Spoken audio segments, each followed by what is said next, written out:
country, one that is focused on the future and the other that is focused on the past, and an attempt to take us backward. But we're not going back. And I do believe that the American people know we all have so much more in common than what separates us, and we can chart a new way forward. And a vision of that includes having a plan, understanding the aspirations, the dreams, the hopes, the ambition of the American people, which is why I intend to create an opportunity economy, investing in small businesses, in new families, in what we can do around protecting seniors, what we can do that is about giving hardworking folks a break and bringing down the cost of living. I believe in what we can do together that is about sustaining America's standing in the world and ensuring that we have the respect that we so rightly deserve, including respecting our military and ensuring we have the most lethal fighting force in the world. I will be a president that will protect our fundamental rights and freedoms, including the right of a woman to make decisions about her own body and not have her government tell her what to do.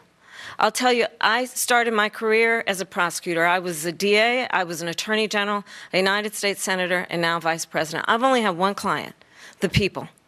And I'll tell you, as a prosecutor, I never asked a victim or a witness, are you a Republican or a Democrat? The only thing I ever asked them, are you okay? And that's the kind of president we need right now. Someone who cares about you and is not putting themselves first. I intend to be a president for all Americans and focus on what we can do over the next 10 and 20 years to build back up our country by investing right now in you, the American people. Vice President Harris, thank you. President Trump? So she just started by saying she's going to do this, she's going to do that, she's going to do all these wonderful things. Why hasn't she done it? She's been there for 3.5 years. They've had 3.5 years to fix the border.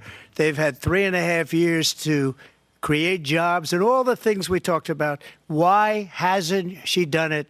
She should leave right now, go down to that beautiful White House, go to the Capitol, get everyone together and do the things you want to do, but you haven't done it and you won't do it because you believe in things that the American people don't believe in. You believe in things like we're not going to frack. We're not going to take fossil fuel. We're not going to do things that are going to make this country strong, whether you like it or not. Germany tried that, and within 1 year, they were back to building normal energy plants. We're not ready for it. We can't sacrifice our country for the sake of bad vision. But I just ask one simple question. Why didn't she do it? We're a failing nation. We're a nation that's in serious decline. We're being laughed at all over the world. All over the world, they're laughed. I know the leaders very well. They're coming to see me. They call me. We're laughed at all over the world. They don't understand what happened to us as a nation. We're not a leader. We don't have any idea what's going on. We have wars going on in the Middle East. We have wars going on with Russia and Ukraine. We're going to end up in a third world war, and it'll be a war like no other because of nuclear weapons, the power of weaponry. I rebuilt our entire military. She gave a lot of it away to the Taliban. She gave it to Afghanistan. What these people have done to our country, and maybe toughest of all, is allowing millions of people to come into our country. Many of them are criminals, and they're destroying our country. The worst president, the worst vice president in the history of our country. President Trump, thank you. And that is our ABC News presidential debate from here in Philadelphia at the National Constitution Center.